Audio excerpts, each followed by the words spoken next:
28 March বৃহস্পতিবার রাত 8টায় জাহিদ হোসেন আছে এডিটর স্পিকে জানিয়ে দিচ্ছি শিরোনাম। বনানীর বহুতল ভবনে ভয়াবহ আগুনে অন্তত 19 জন নিহত, লাফিয়ে পড়ে আহত অনেকে।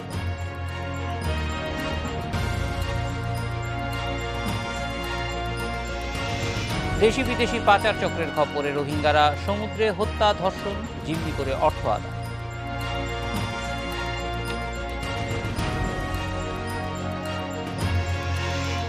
বরিশাল বিশ্ববিদ্যালয়ে উপাচার্যকে অবাঞ্ছিত ঘোষণা, বিক্ষুব্ধ শিক্ষার্থীদের ক্যাম্পাস না ছাড়ার ঘোষণা।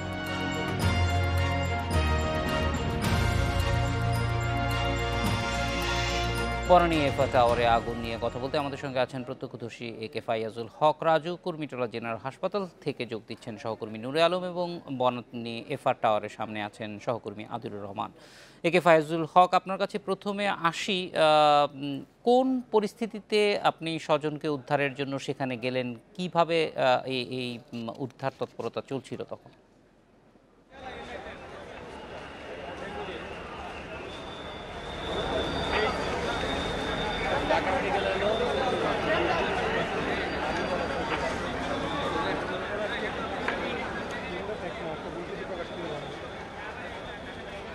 ফাইজুল হক, আপনার সঙ্গে এখনো সংযুক্তি স্থাপন হয়নি। আমরা একটু নূরে আলমের কাছে যাই। নূরে আলম, হাসপাতালে সর্বশেষ কতজন এসেছে এবং যারা চিকিৎসাধীন আছে তাদের কি অবস্থা?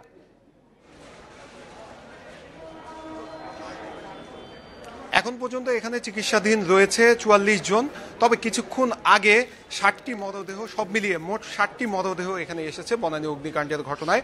আমরা এখানকার ফায়ার সার্ভিসের কর্মকর্তাদের কাছ থেকে এই তথ্য জানতে পেরেছি। এই 60টি মরদেহের মধ্যে একজন নারী এবং একজন শিশুর মরদেহ রয়েছে সেই অগ্নিকাণ্ডের ঘটনায় যারা নিহত হয়েছেন। আমরা এই মুহূর্তে একটু দর্শকদেরকে শোনাবো সেই অগ্নিকাণ্ডের ঘটনার প্রত্যক্ষদর্শী একজনের কাছ থেকে। তিনি একজনকে নিয়ে এখানে এসেছেন, আমরা একটু তার কাছ থেকে একটু জানবো যে আপনি ওখানে কি কি দেখেছেন এবং এখন ওখানকার কি অবস্থা এবং কিভাবে সেটি আগুনটি লাগলো বলে আপনারা জানতে পেরেছেন। জি, আমরা জানতে পেরেছি যে ওখানে শর্ট সার্কিটের মাধ্যমে প্রাথমিকভাবে ধারণা করা হয়েছে আগুন লাগছে। তো এখানে আমি যে মানুষের মধ্যে ছিলাম, বিরাবিরের মধ্যে, তো আগুন প্রায় নিয়ন্ত্রণ পর্যায়ে। আমরা যখন ছিলাম আগুন বাইরে থেকে দেখা যাচ্ছিল না, কিন্তু ভিতর থেকে ধোঁয়া দেখা যাচ্ছিল। তো হঠাৎ করে আমরা এই পাশে থাকা অবস্থায় একজন চিৎকার করছে যে একটা অ্যাম্বুলেন্স প্রয়োজন। ওই পাশে একজন লোক, ওনার বাম হাতে উপর থেকে ভারী কিছু একটা পড়েছে। তো ওনার অফিস হচ্ছে গিয়ে 2 তলায়, যে লোকটা উনি এখানে পড়েছে ওনার 2 তলায় অফিস। তো উনি ওনার ইঞ্জিনিয়ারকে দেখতে আসছিলেন, উনি একজন ঠিকাদার, ওই বিল্ডিংয়ে ওনার অফিস। তো উনি ওখান থেকে ছুটে আসছে দেখার জন্য। উনি যখন চলে আসবে তখন উপর থেকে গ্লাস বা অন্য কিছু পড়ছে। পড়ার পর আমি ওনাকে অ্যাম্বুলেন্সে করে সাথে করে নিয়ে কুর্মিটোলা হাসপাতালে নিয়ে আসছি। ওনাকে এক্সরে করা হয়েছে এবং ভর্তি করা হয়েছে। এখন ওনার আত্মীয় স্বজন আসছে, ওনাকে রেখে আমি আবার চলে যাচ্ছি। আচ্ছা, ওখানে অগ্নিকাণ্ড কেমন? আমরা যতটুকু হাসপাতাল কর্তৃপক্ষের কাছ থেকে জানতে পেরেছি যে বেশিরভাগই যারা আহত হয়েছে তারা উপর থেকে লাফ দিয়ে নিচে পড়ে যে আহত হয়েছে, অথবা গ্যাসের কারণে, শ্বাসকষ্টের সমস্যাজনিত কারণে এখানে ভর্তি হয়েছে। আসলে কি হয়েছে আপনার দেখা মতে? জি, আমরা যেটা দেখেছি যে যতক্ষণ গ্লাস ছিল অনেকে গ্লাস ভেঙে, অনেক মহিলা ওড়না দিয়ে ইশারা করেছে যে ওদিকে পানি দাও, ওদিকে পানি দাও, কিন্তু বিল্ডিংটা অনেক উঁচু। আর ফায়ার সার্ভিসের যেই ক্রেনগুলো ওখানে রয়েছে এটা এতটা উঁচু পর্যন্ত পৌঁছাতে পারেনি বা পৌঁছানোর চেষ্টা করছে কিন্তু পারেনি। তো ধোঁয়া, অত্যাধিক পরিমাণে ধোঁয়া ছিল, এতটা পরিমাণে ধোঁয়া ছিল যে ওই এলাকায় টিকাটাই কঠিন হয়ে গেছিল। ভিতরের অবস্থা কি পরিমাণ খারাপ ছিল সেটা আমরা বাইরে থেকে হয়তো বা আন্দাজ করা কোনো মতেই সম্ভব ছিল না। বাইরেই টিকা কঠিন ছিল ধোঁয়ার জন্য। তো ভিতরের অবস্থাটা খুবই কঠিন ছিল। এবং মানে আমি লাস্ট প্রায় 6টার দিকেও বাইরে আগুন দেখেছি, অল্প অল্প ব্যালকনির দিক দিয়ে 6টার দিকেও আমি আগুন দেখেছি ওখানে বাইরে। ওই ভবনে কি পরিমাণ মানুষ কর্মরত থাকতে পারে বলে, আপনি তো ওই এলাকার বাসিন্দা? মানুষ কি পরিমাণ আছে আমার ধারণা নেই, তবে পুরোটাই যেহেতু কর্পোরেট বিল্ডিং, সো এখানে যারা ছিল সবাই কাজের জন্য, সবাই যারা আসছিল আজকে যেহেতু বৃহস্পতিবার, আপনি আমাদের সঙ্গে থাকুন। আমরা একটু একে ফায়াজুল হকের কাছে যাব। ফায়াজুল হক রাজু, আপনার কাছ থেকে জানতে চাই যে কোন পরিস্থিতিতে আপনি উদ্ধার তৎপরতায় গেলেন? স্বজনদের কেউ একজন সেখানে আটকা পড়েছিল এবং সেখানে গিয়ে প্রথমে কি অবস্থা দেখলেন? উদ্ধার তৎপরতাটা কেমন ছিল? ধন্যবাদ আপনাকে। আসলে ঘটনাচক্রে আমি নিজেও রাজধানীর বনানীর বাসিন্দা, অর্থাৎ আবাসিক এলাকার। বাট যে ঘটনাটা ঘটেছে সেটা জানেন সবাই যে এটা হচ্ছে গিয়ে আপনার কমার্শিয়াল একটা এলাকা। তো আমাদের আবাসিক এলাকার থেকে সেটা দেখা যায়।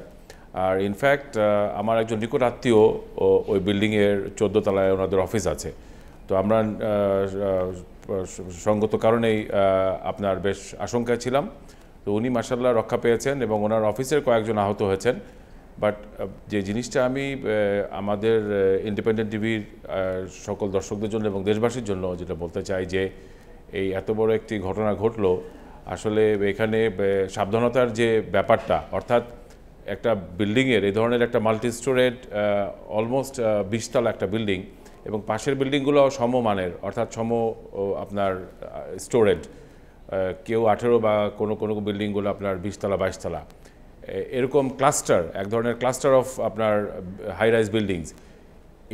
এইখানে পাশাপাশি লাগানো বিল্ডিংগুলায় এই যে কখনো যে কোনো আপনার ড্রিল করা হয় না, অর্থাৎ ফায়ার সার্ভিসের যে ড্রিলটা, অর্থাৎ নিজেদের উদ্যোগে, আপনার ফায়ার সার্ভিস ডিপার্টমেন্ট না, সেটা তো আপনার একটি সরকারি একটি আপনার প্রতিষ্ঠান, বাট এটার বাইরে প্রত্যেকটি বিল্ডিংয়ের নিজস্ব যে আপনার আগুনকে বা এই ধরনের দুর্ঘটনা সম্ভাবনা থাকলে সেটাকে মোকাবেলা করার জন্য বা নিয়ন্ত্রণে আনার জন্য যে মিনিমাম যে আপনার প্রস্তুতি, সেটার জন্য যে একটা পিরিয়ডিক্যাল তারা যে একটা আপনার ড্রিল করে অথবা এক ধরনের সিমুলেশন করে, তার লেশমাত্র মনে হয় না যে আমরা বুঝতে পারবো এই ঘটনার পরবর্তী যে একটা আমরা অবস্থা দেখলাম। অর্থাৎ ফায়ার সার্ভিসের লোকজন আসার আগে যদি আপনার এখানে যথেষ্ট পরিমাণে স্প্রিঙ্কল, তারপরে আপনার ফোম এবং অন্যান্য এক্সটিংগুইশার এবং সেই সব শুধু থাকলেই হবে না, সেসবকে চালানোর মতো লোকবল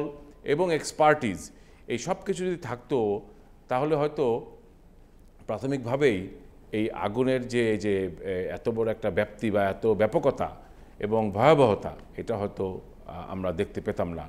তারপরে এটা অবশ্যই গুরুত্বপূর্ণ। আমরা দেখি যে যখন একটা বস্তিতে আগুন লাগে সেটা যেভাবে ছড়ায়, একদম বড় হাইরাইজগুলিও একইভাবে যদি ছড়ায়, তাহলে তো দুইটার যে কনস্ট্রাকশনের আলাদা ম্যাটেরিয়াল আছে, সেইখানে যেই ধরনের ফায়ার হ্যাজার্ড প্রোটেকশনের ব্যবস্থা থাকার কথা সেগুলি থাকছে কিনা, কারণ এগুলি একটা ফ্লোর থেকে আরেকটা ফ্লোরে যাতে ছড়িয়ে যেতে না পারে সেই ব্যবস্থাও তো এখনকার সময়ে আছে, কিন্তু সেগুলি ইমপ্লিমেন্ট করা হচ্ছে কিনা।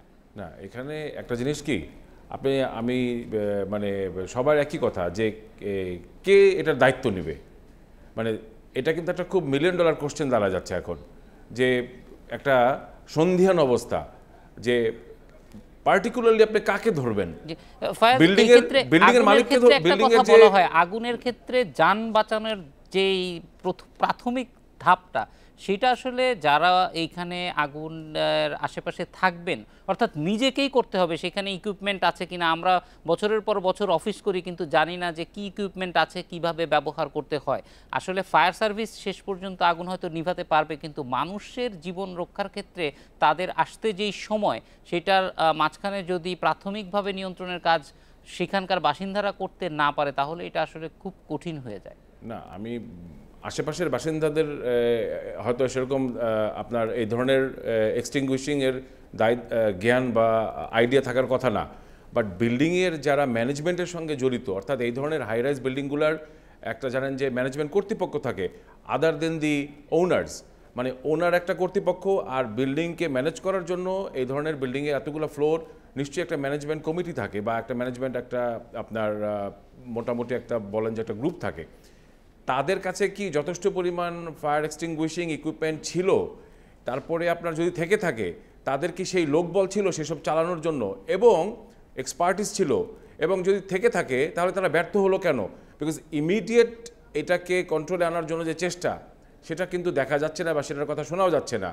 আমি নিজে ওখানে গিয়েছি, আমরা একটু আদিলুর রহমানের কাছে যাব, তিনি এফআর টাওয়ারের সামনেই আছেন। আদিলুর রহমান, আমরা দেখছি যে সন্ধ্যার পর থেকে খুব দ্রুত মরদেহর সংখ্যা অনেক বাড়ছে, কারণ এখন উদ্ধার তৎপরতাটা চলছে। আদিলুর, সর্বশেষ পরিস্থিতি জানতে চাই যে সেখানে সবগুলো তালায় ইতিমধ্যে উদ্ধারকারীরা পৌঁছতে পেরেছেন কিনা।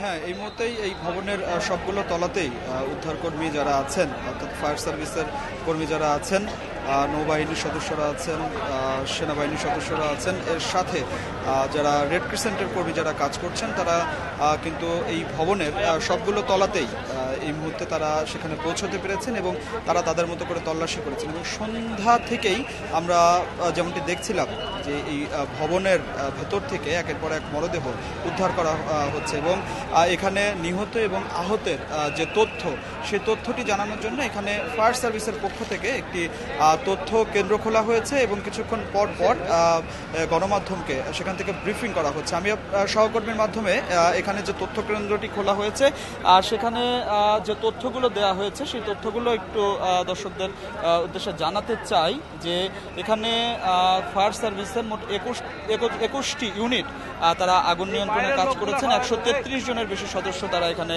কাজ করেছেন এবং এখানে আগুন লাগার পর ঢাকা মেডিকেলে আহত অবস্থায় 4 জনকে পাঠানো হয়েছিল, তাদের মধ্যে 2 জন মারা গেছেন। আর কুর্মিটোলা হাসপাতালে পাঠানো হয়েছে 41 জনকে, এদের মধ্যে নিহত হয়েছেন 1 জন।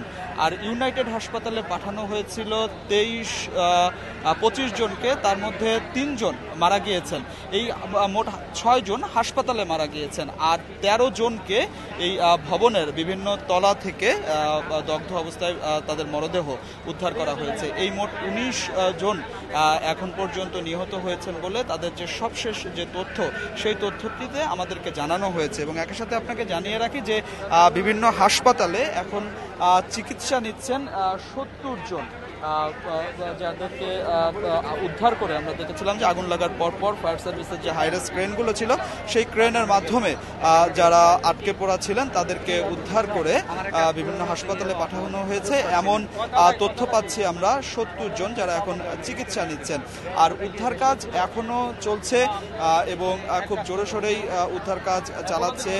কিছুক্ষণ পরপর আমরা দেখছি যে ভবনটিতে আগুন লেগেছিল সেই ভবনের বিভিন্ন তলা যে গ্লাসগুলো দেওয়া ছিল সেই গ্লাসগুলো ভেঙে ফেলা হচ্ছে, অর্থাৎ কোনো তলাতে যদি এখনো ধোঁয়া থেকে থাকে সেই ধোঁয়াগুলো যেন দ্রুত বের হয়ে যায় এবং যারা উদ্ধারকারী যারা কাজ করছেন তারা যেন ভালোভাবে কাজ করতে পারেন, সেই কারণে কিছুক্ষণ পর পর কাজগুলো ভেঙে ফেলা হচ্ছে এবং সেভাবে করে উদ্ধার কাজগুলো চালানো হচ্ছে। একই সাথে আপনাকে জানিয়ে রাখি যে সন্ধ্যা হয়ে যাওয়ার পর থেকে এখানে আলো স্বল্পতার একটি বিষয় কিন্তু দেখা দিয়েছে, অর্থাৎ উদ্ধারকারী যারা আছেন তাদেরকে এই মুহূর্তে টর্চ জ্বালিয়ে যে যারা কেউ আছেন কিনা, কারোর মরদেহ আছে কিনা বা সেখানে আরও কেউ আছেন কিনা সেই বিষয়গুলো কিন্তু টর্চ লাইট জ্বালিয়ে দেখা হচ্ছে। এবং আপনাকে জানিয়ে রাখি যে ফায়ার সার্ভিসের একটি হাই রেস্ট ক্রেন এই মুহূর্তে এই উদ্ধার কাজ চালাচ্ছে এবং ফায়ার সার্ভিসের কর্মীরাও জোরে সোরে তাদের উদ্ধার কাজটি চালিয়ে। একে ফায়াজুল হক রাজু, আপনারা আমাদের সঙ্গে থাকুন। বনানীর এফআর টাওয়ারের আগুন নিয়ে কথা বলতে আমাদের সহকর্মীরা সঙ্গে আছেন। আমরা একটু কুর্মিটোলা হাসপাতালে যেতে চাই, সেখানে আছেন সহকর্মী নুরে আলম। নুরে আলম, হাসপাতালে যারা চিকিৎসাধীন আছে তাদের চিকিৎসার ব্যাপারে হাসপাতাল কর্তৃপক্ষ সর্বশেষ কি তথ্য দিয়েছে?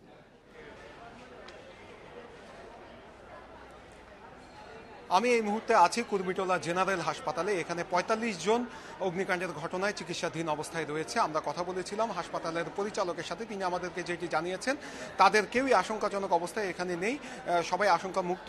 ওই অগ্নিকাণ্ডের ঘটনায় যে ধোঁয়া সৃষ্টি হয়েছিল সেই ধোঁয়ার গ্যাসের কারণে তারা অসুস্থ হয়েছে, অনেকে উপর থেকে লাফ দিতে যে পড়ে আহত হয়েছে, তবে তাদের কেউ আশঙ্কাযুক্ত নয়, সবাই আশঙ্কা মুক্ত বলে তিনি জানিয়েছেন। তারপরও আমরা দেখছি কিছুক্ষণ পরপরই একজন করে সেই দুর্ঘটনায় আহতরা এখানে আসছেন। আমরা বলেছিলাম যে আপনাদের সেই পরিমাণ সক্ষমতা আছে কিনা, তো এই হাসপাতালের পরিচালক আমাদেরকে জানিয়েছেন যে তাদের পুরোপুরি সক্ষমতা রয়েছে এবং তারা সকল ধরনের প্রস্তুতি নিয়ে রেখেছে, যত যে রোগী আসুক না কেন তারা তাকে চিকিৎসা দিতে সক্ষম বলে আমাদেরকে জানিয়েছে। তারপরে যদি কেউ খুব বেশি আশঙ্কাযুক্ত রোগী আসে তাহলে তাকে সিএমএইচে পাঠানো হবে বলেও আমাদেরকে জানিয়েছেন। আমি এই মুহূর্তে যদি এখানে যারা ভর্তি আছেন তাদের নামগুলো বলি তাহলে দর্শকদের জন্য সুবিধা হবে এবং যারা স্বজন, যারা তাদের প্রিয়জনের খবর পাচ্ছে না তাদের জন্য কিছুটা সুবিধা হবে। এই হাসপাতালে ভর্তি রয়েছে নাজমুল হোসেন, ফজলুল হাই, শাহিন, রিফাত হাসান, মোতাহের হোসেন, সজল, মমতাজউদ্দিন, মৃধা, মহিউদ্দিন, আরিফুল ইসলাম, মোহাম্মদ পারভেজ হক, নূর হোসেন, তৌহিদ ইসলাম, হাবিবুর রহমান, সুশান্ত রায়, ফজলুল হক, মুরাদ, স্বদেশ দাস গুপ্ত, নজরুল ইসলাম, রায়হান, তাহাইয়ান, সেজুতি সাহা, কামাল উদ্দিন মজুমদার, রিয়াদ, অনুপম দেব, রেজওয়ান আহমেদ, ফাহিম, মনির হোসেন, হিমু, সবুর খান, নীলিমা মাহবুব, এই কয়েকজন এখানে ভর্তি রয়েছেন। এছাড়া 60 জনের মরদেহ এখানে আছে বলে আমাদেরকে হাসপাতাল কর্তৃপক্ষ জানিয়েছেন, যার মধ্যে একজন নারী এবং একজন শিশুর মরদেহ রয়েছেন বলে আমাদেরকে ফায়ার সার্ভিসের কর্মীরা জানিয়েছেন। এবং ফায়ার সার্ভিসের কাছে আমরা জিজ্ঞেস করেছিলাম যে অনেক স্বজনই তাদের প্রিয়জনদেরকে খুঁজে পাচ্ছে না, যারা বনানীর ওই অগ্নিকাণ্ডের ভবনটিতে কর্মরত ছিল, তাদের অনেকের স্বজনই খুঁজে পাচ্ছে না, তারা বিভিন্ন হাসপাতালে খুঁজতে যাচ্ছে। তো আপনাদের এমন কোনো সেন্ট্রাল পয়েন্ট রয়েছে কিনা যেখানে গেলে তারা এই তথ্য দিতে পারবে? তারা আমাকে যেটি জানিয়েছে যে তাদের এরকম কোনো সেন্ট্রাল পয়েন্ট নেই। তবে এই কুর্মিটোলা জেনারেল হাসপাতাল, ঢাকা মেডিকেল কলেজ হাসপাতাল, ইউনাইটেড হাসপাতাল, এই 3 হাসপাতালে খোঁজ নিলে হয়তোবা তাদের স্বজনদের খবর পাওয়া যাবে বলে আমাকে ফায়ার সার্ভিসের কর্মীরা জানিয়েছেন। আমি এখানকার যদি একটু চিত্র দর্শকদেরকে দেখাই, এখানে অনেক স্বজনই সেই সন্ধ্যা থেকে অপেক্ষা করছেন। অনেকে এখন পর্যন্ত জানেন না যে তাদের স্বজন বেঁচে আছে নাকি মারা গেছে, সেই তথ্যটিও তারা জানছেন না। আমরা কিছুক্ষণ আগে কথা বলেছিলাম তার একজনের সাথে, তিনি গাজীপুর থেকে এসেছেন। তিনি আমাদেরকে যেটি জানিয়েছেন, তার সন্তান একটি বেসরকারি বিশ্ববিদ্যালয়ে পড়াশোনা করে, তিনি ওই ভবনে একটি কাজে গিয়েছিলেন, সেখানে যে আটকা পড়ে তার সাথে দুপুর 12টার সময় সব শেষ তার বাবার কথা হয়। তারপর থেকে এখন পর্যন্ত তার মুঠোফোনটি বন্ধ পাচ্ছে। তিনি এই হাসপাতাল থেকে ওই হাসপাতালে ঘুরছেন, কিন্তু এখন পর্যন্ত তার ছেলে জীবিত আছেন কি মারা গেছেন সেই তথ্যটি এখনো জানতে পারছেন না। আমরা কিছুক্ষণ আগে একজনকে দেখেছিলাম, তার স্বামী ওই ভবনে কর্মরত, তিনিও এখানে আমি দেখেছি যে বিকেল 5টা থেকে অপেক্ষায় আছে, কাঁদছে, কান্নাকাটি করছে এবং স্বজনদের আহাজারিতে পুরো ভারী হয়ে উঠছে এই হাসপাতালের পরিবেশ। তিনি আমাদেরকে জানিয়েছেন যে তার স্বামীর সাথে তার সবশেষ কথা হয়েছিল দুপুর 2টায় এবং তার স্বামী তাকে জানিয়েছিলেন যে এখানে ধোঁয়ায় পুরো আচ্ছন্ন হয়ে আছে এবং তার অবস্থা আশঙ্কাজনক, তিনি সাহায্য চেয়েছিলেন। তারপর থেকে তার মুঠোফোনটি বন্ধ পাচ্ছি। এরকম খুবই খারাপ অবস্থায় এই হাসপাতালগুলোর সামনে স্বজনদের আহাজারিতে এখানে ভারী হয়েছে এবং এখানে যে 60টি মরদেহ রয়েছে তাদের পরিচয় এখন পর্যন্ত চিহ্নিত করতে পারেনি হাসপাতাল কর্তৃপক্ষ। হাসপাতাল কর্তৃপক্ষ আমাদেরকে জানিয়েছেন যে কিছুক্ষণের মধ্যে চিহ্নিত করা হয়তো বা সম্ভব হবে। যাদের আসলে পুড়ে যাওয়ার পরে কিছুটা হলেও দেহাবশেষ আছে, বেশিরভাগ মরদেহ আমরা যতটুকু জানতে পেরেছি যে পুরোটা পুড়ে গেছে, তাই তাদের পরিচয়টি নিশ্চিত করা যাচ্ছে না। তাহলে ডিএনএ টেস্টের মাধ্যমে হাসপাতাল কর্তৃপক্ষ তাদের পরিচয় নিশ্চিত করবে বলে আমাদেরকে জানিয়েছেন। এই ছিল আমার কাছে এখানকার সবশেষ তথ্য। নুরুল আলম আমাদের সঙ্গে থাকুন। আমরা একটু একে ফায়াজুল হক আপনার কাছে আসতে চাই যে এই ধরনের দুর্ঘটনা যেহেতু আপনি কাছে থেকে দেখেছেন এবং দুর্ঘটনা রোধে কি ধরনের পদক্ষেপ নেওয়া দরকার, ভবনগুলিতে কি ধরনের প্রস্তুতি থাকা প্রয়োজন?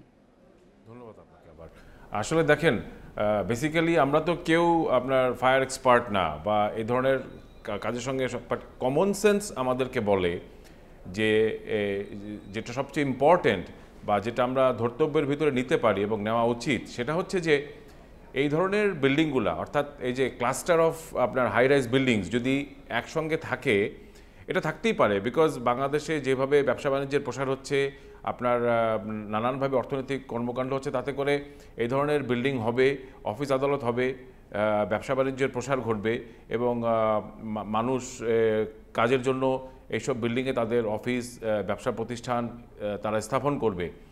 পাশাপাশি এখানে যে ইম্পর্টেন্ট ব্যাপারটা, সেফটির ব্যাপারটা, এবং প্রত্যেকটি জীবন কিন্তু মূল্যবান।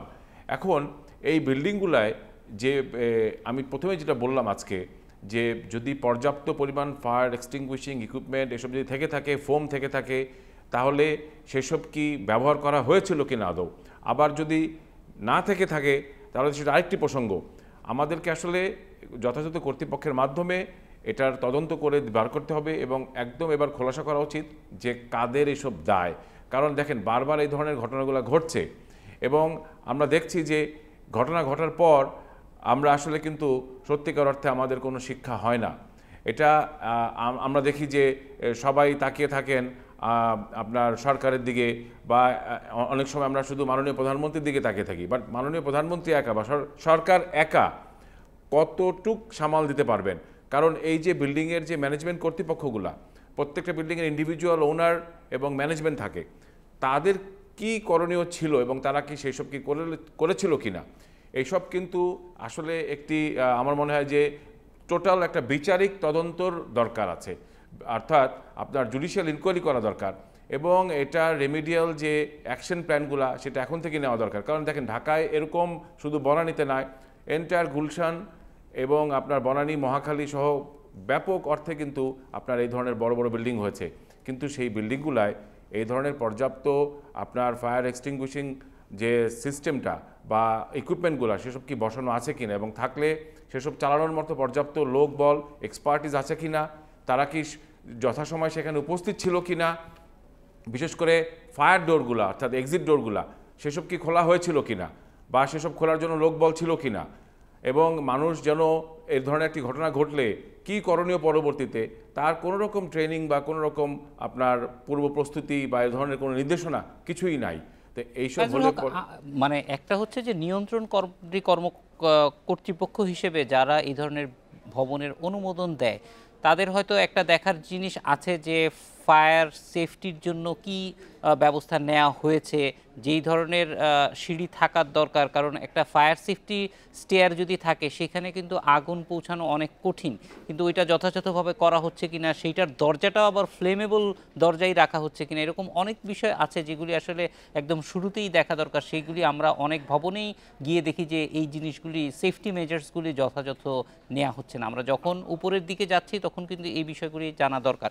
আমরা আর একটা বিরতির পর আপনাদের কাছে ফিরে আসছি। আমরা আদিলুরের কাছে একটু যেতে চাই। আদিলুর, আমরা এখন এফআর টাওয়ারের সামনে কি অবস্থা আছে এবং তৎপরতা সম্পর্কে একটু জানান।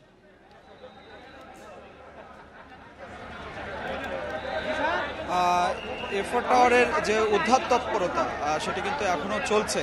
অর্থাৎ আমি আপনাকে বিরতির আগে যে তথ্যটি জানিয়েছিলাম যে 19 জনের নিহতর যে তথ্য সেই তথ্যটি এসেছে এবং এর পরে নতুন করে আর কোনো তথ্য আমরা পাইনি। তবে উদ্ধার তৎপরতার সবশেষ জানতে আমরা একটু কথা বলতে চাই এখানে ফায়ার সার্ভিসের উপপরিচালক শামীম হাসান তার সাথে, এবং তার কাছে আসলে আমরা জানতে চাই যে সবশেষ কি পরিস্থিতি।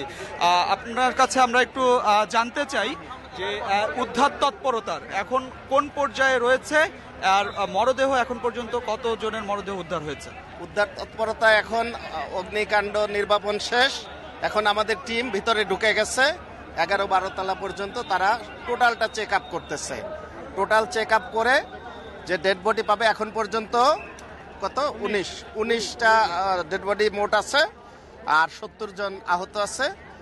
আমাদের মোট 21টা ইউনিট কাজ করছে, 200 আরো 100-300 লোক কাজ করতেছে। এখন 300 লোক কাজ করতেছে। পুরা একবারে নিচতলা থেকে ছাদ পর্যন্ত পুরাটা এখন সার্চ করা হচ্ছে ডেড বডি বা কোনো ভিকটিম আছে কিনা। একটু জানতে চাই যে বহুতল ভবন এবং আগুন লাগার পরে আমরা দেখেছি যে অনেকে আটকে পড়েছিলেন, উদ্ধার হওয়ার জন্য আকুতি জানাচ্ছিলেন।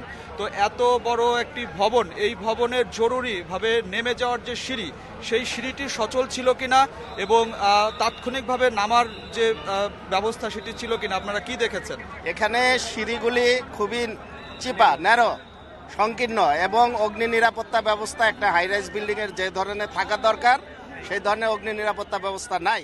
এখানে তাদের নিজস্ব hydrant, sprinkler, smoke detector, hose reel, এই জিনিসগুলি থাকা উচিত এবং থাকা বাধ্যতামূলক। এ থাকলে আগুনটা তারা প্রাথমিক অবস্থায় আমরা আসার আগ পর্যন্ত তারা এই কাজগুলি করতে পারত। আমাদের আসতে ট্রাফিক জ্যামের কারণে হয়তো দেরি হতে পারে, তো সেই ক্ষেত্রে তারা প্রাথমিক কাজগুলি করতে পারে নাই, তাদের অগ্নি নির্বাপন ব্যবস্থা ছিল না। আমরা আরেকটু জানতে চাই যে শুরুতে আপনারা যখন এসে উদ্ধার কাজ এবং আগুন নিয়ন্ত্রণের কাজ শুরু করলেন, তারপরে বেশ কিছু অভিযোগ এসেছে যে আপনারা সময় মতো পৌঁছতে পারেননি এবং আপনাদের কাজে একটা ধীরগতি ছিল, দেরি শুরু, আগুন নিয়ন্ত্রণ করতেও দেরি করেছেন। তো সেই বিষয়টি নিয়ে আসলে আপনারা কি বলবেন? প্রশ্নই আসে না। আগুন লাগার সংবাদ পাওয়ার সাথে সাথে ওই দিন 30 সেকেন্ডে আমরা স্টার্ট করেছি। পিক আপ টাইমে এত ট্রাফিক জ্যাম ছিল, যত প্রতিকূল অবস্থা, আমরা মেইন লাইন বাদ দেওয়া রং সাইড দিয়ে গাড়ি নিয়ে আসাও যত দ্রুত সম্ভব আমরা এখানে 13টা ইউনিটটাকে হ্রাস করিয়েছি। এবং আমাদের ফায়ার সার্ভিসের যত টেকনিক্যাল গাড়ি দেখতেছেন, টেকনিক্যাল পার্সন দেখতেছেন, আন্তর্জাতিক মানের প্রশিক্ষণপ্রাপ্ত লোকেরা থাকার কারণে এই 4টা ফ্লোরে আগুনকে সীমাবদ্ধ রেখে অত্যন্ত কৌশলে নির্বাপন করা সম্ভব হয়েছে। বড় গাড়ি আপনি দেখতেছেন ম্যানুয়ালি হয় না।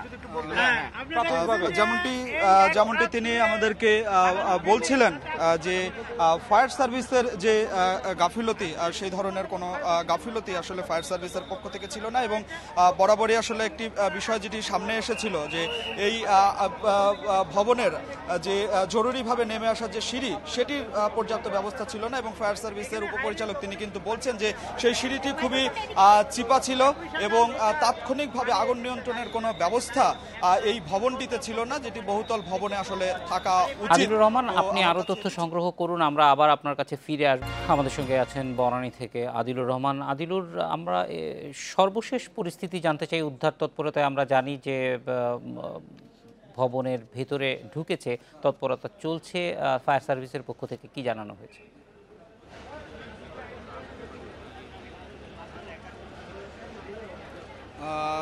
উদ্ধার তৎপরতা এখনো চলছে। ফায়ার সার্ভিসের 21টি ইউনিটের প্রায় 133 জন সদস্য তারা এই মুহূর্তে এই যে ভবন, সেই ভবনের প্রতিটি তলায় তারা তল্লাশি করছে এবং তারা খুঁজে দেখছেন সেসব ভবনের যে তলাগুলোতে আগুন লেগেছিল সেখানকার আসবাবপত্রগুলো তারা সরিয়ে দেখছেন, এবং টর্চ লাইট জ্বালিয়ে, যেহেতু এখন সন্ধ্যা হয়ে গেছে, টর্চ লাইট জ্বালিয়ে তারা তল্লাশি করছেন যে ভেতরে আর কোনো মরদেহ আছে কিনা। তবে সবশেষ তথ্যটি আপনাকে জানাতে চাই যে এখান থেকে, এই ভবন থেকে 13 জনের মরদেহ উদ্ধার করা হয়েছে। হাসপাতালে মারা গেছেন 6 জন, অর্থাৎ 19 জনের নিহতের যে তথ্য সেটি আমরা পাচ্ছি। কিছুক্ষণ আগে ফায়ার সার্ভিসের একজন উপপরিচালক তিনি আমাদেরকে জানাচ্ছিলেন যে ফায়ার সার্ভিসের সাথে নৌবাহিনী, সেনাবাহিনী এবং রেড ক্রিসেন্টের সদস্যরাও তারা তৎপরতা চালাচ্ছেন যে উদ্ধার অভিযান, এবং উদ্ধার অভিযানটি যতক্ষণ পর্যন্ত আসলে চালানো যায়, অর্থাৎ প্রতিটি তলা যতক্ষণ পর্যন্ত শেষ না হবে, তারা এই যে অভিযান, সেই অভিযানটি চালিয়ে যাবেন। আপনাকে একটা তথ্য একটু আমি আপনাকে জানিয়ে রাখি যে আগুন লাগার পরে আমরা দেখেছি যে অনেক মানুষ তারা আটকা পড়েছিলেন, 14 তালা 13 তালাতে তারা আটকা পড়েছিলেন।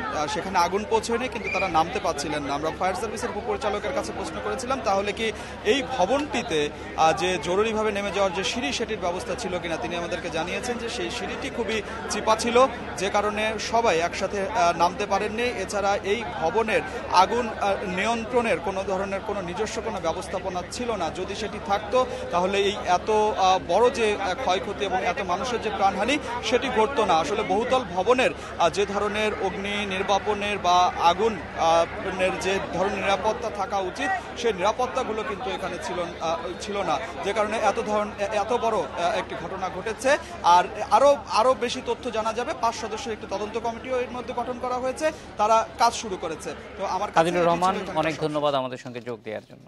সমুদ্রপথে বাংলাদেশি ও রোহিঙ্গাদের থাইল্যান্ড, মালয়েশিয়ায় পাঠানোর কথা বলে মাঝপথে হত্যা, ধর্ষণ আর জিম্মি করে টাকা আদায়ের নৃশংস বর্ণনা উঠে এসেছে আন্তর্জাতিক মানবাধিকার সংস্থা ফর্টিফাই রাইটস এর তদন্ত প্রতিবেদনে। সমুদ্রপথে মানব পাচার নিয়ে কথা বলতে আমাদের সঙ্গে আছেন সহকর্মী নাফিজা দৌলা। নাফিজা, এই অভিযোগটা যেটি জানা যাচ্ছে 2012-র পর থেকে, এবং রোহিঙ্গা জনগোষ্ঠীর উপরে নির্যাতনের পরে এটি আবার নতুন করে মাথাচাড়া দিয়েছে, কিন্তু বাংলাদেশ থেকে যাতে কেউ সমুদ্রপথে পাচার হতে না পারে সেই জন্য কোস্টগার্ড এবং বাংলাদেশের যে নিরাপত্তা বাহিনীগুলি আছে তারা কি ধরনের দায়িত্ব পালন করছেন, এবং সরকার এই ব্যাপারে কতটুকু সচেতন?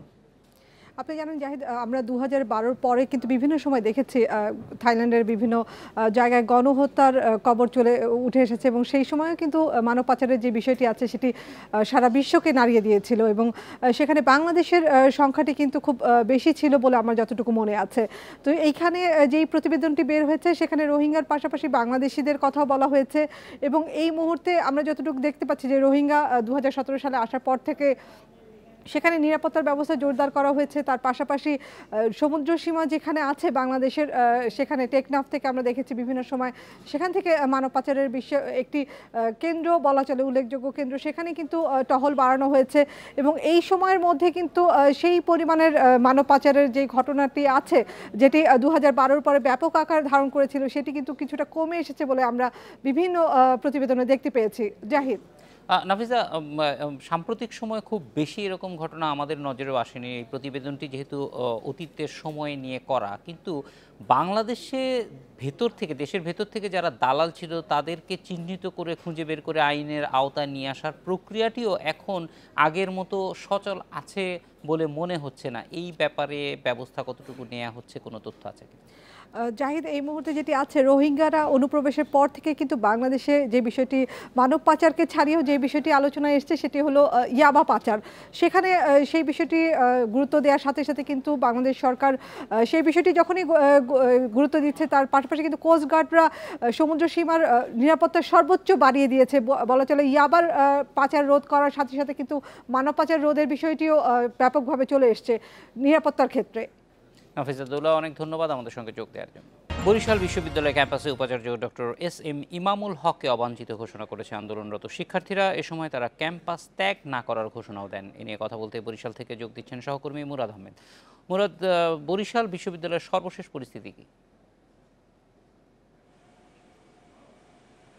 অ্যাকচুয়ালি বরিশাল বিশ্ববিদ্যালয়ের সর্বশেষ পরিস্থিতি বলতে যেটি এখন বোঝায় সেটি হচ্ছে যে ক্যাম্পাস পরিস্থিতি তো আজ সারাদিনই ছিল বিক্ষোভ মুখর।